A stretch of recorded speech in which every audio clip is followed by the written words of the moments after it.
बहुत बिल्कुल भी हम लोग सेफ नहीं है पटना में। लड़के लोग जो होते हैं वैसे ही रास्ते में कमेंट करके निकल जाते हैं। रमेश कुमार तो सुरक्षा के लिए काफी पुख्ते इंतजाम किए हुए हैं। काफी मुझे ऊपर से कुछ डाल के निकलना पड़ता है, फिर मैं खोलती हूँ और फिर मतलब वो चीज़ आप समझ रही हैं, ऐसा कभी उधर कट करके मार दिया जाता है, कभी उधर रेप हो जाता है। ये सरकार प्रॉपर अपना काम नहीं कर रही है। कई माँ बाप होते हैं जो बॉयफ्रेंड की वजह से लड़कियां को बाहर नहीं भेजते हैं। माँ बाप पढ़ने के लिए हमको मेरे रिस्पॉन्सिबिलिटी पे भेजे हैं कि हम उनका नाम नहीं खराब करेंगे, बट वो सेफ फील नहीं करते हैं। नमस्कार, आप देख रहे हैं देशवार न्यूज, मैं हूँ प्राची सिंह।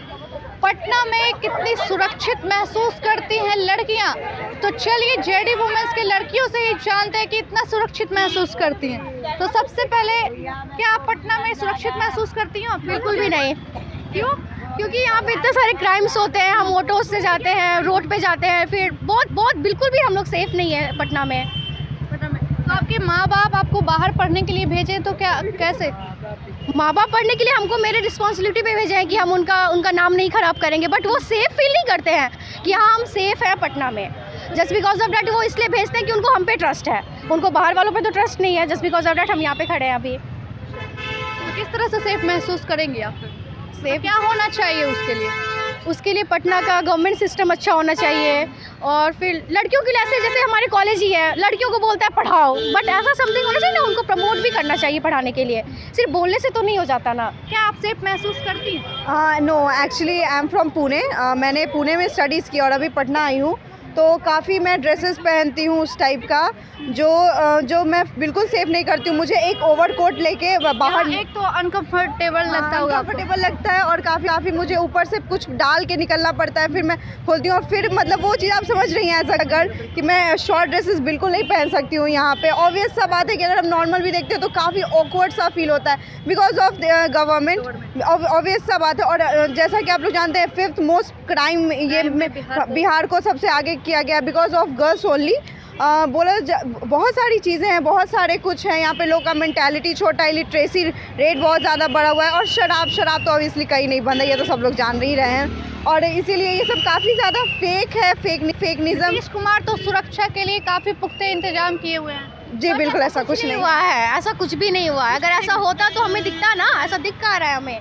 इतने प्रशासन के तौर पे सारे नहीं, ऐसा कुछ भी नहीं हुआ है। जब अगर ऐसा कुछ होता तो हम लोग सेफ फील करते हैं, हमें तो अभी भी अनसेफ ही फील होता है।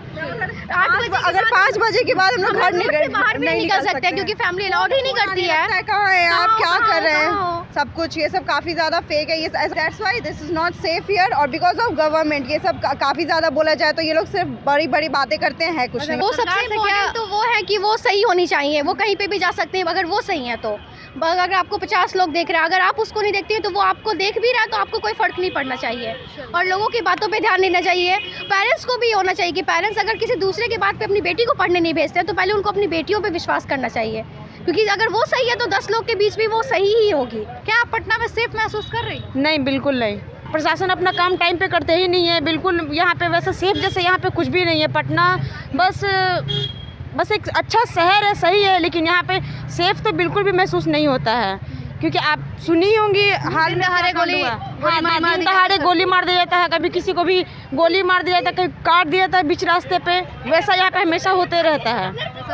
बिल्कुल, ये सब हमेशा होते रहते हैं यहाँ पे। सरकार से आप क्या कहना चाहते हैं? मैं सरकार से यही बोलना चाहती हूँ कि हम आम जनता को आपसे बहुत उम्मीद है, ठीक है, तो मैं यही बोलना चाहूँगी कि आप सब कुछ यहाँ पे अच्छे से कीजिए, यहाँ पे संयम से रखिए। हाँ, संयम से सब कुछ रखिए, हाँ, ताकि हम लोग को असुविधा नहीं हो, हम लोग अपने टाइम पे कॉलेज क्लासेस सब कुछ अटेंड कर पाए। यहाँ पे वैसे ही लड़के लोग जो होते हैं वैसे ही रास्ते में कमेंट करके निकल जाते हैं। तो इसके लिए मैं रिक्वेस्ट करूँगी सरकार से, ये सरकार प्रॉपर अपना काम नहीं कर रही है। नहीं, बिल्कुल सिर्फ बकवास करती है। जब सरकार ही इतने योजनाएं दे रही है आपको पढ़ने, जब सरकार ही खुद योजनाएं दे रही है, बट वो कभी चेक करने के लिए आती है कि योजनाएं हमें मिल रही है या नहीं, वो तो बस बोल देती है। आप देख रही हैं आजकल का माहौल, मतलब कि जैसा दिखाया जाता है ना टीवी पे कि बहुत सुरक्षित है लड़कियां, बट नहीं, कभी उधर कट करके मार दिया जाता है, कभी उधर रेप हो जाता है। ये सब क्या है? ये सब तो यहाँ के आपको बाहर भेजे पढ़ने के लिए सुरक्षित महसूस करते हैं वो अपने आप में, तब तो आपको भेजे बाहर। ऐसा कुछ नहीं है ना, उनके मन में भी रहता है कि हाँ मेरी बेटी के साथ ऐसा कुछ हो सकता है, बट वो हम पे ट्रस्ट करके भेजते कि ये इतनी साहसी है कि इसको ऐसा कुछ नहीं होगा। कई माँ बाप होते हैं जो बॉयफ्रेंड की वजह से लड़कियां को बाहर नहीं भेजते हैं, तो क्या कहना चाहिए? हाँ, ये ऐसा होता है कि माँ बाप फैमिली सोचती है कि लड़कियाँ एक जाती है लड़कियाँ, क्योंकि मैंने भी डांडिया बहुत बार अटेंड किया है, डांडिया नाइट्स, तो उसमें मैं देखती हूँ कि लड़कियाँ अकेले आती नहीं है, उनके साथ 4-4 बॉयफ्रेंड आते हैं। जस्ट बिकॉज ऑफ डैट मैं उसके ही थ्रू में एक लड़कियों के लिए एक ऐसा इवेंट कर रही हूँ। देशवा न्यूज पर वीडियो देखने के लिए लाइक करें, सब्सक्राइब करें, साथ ही बेल आइकन दबाना न भूलें।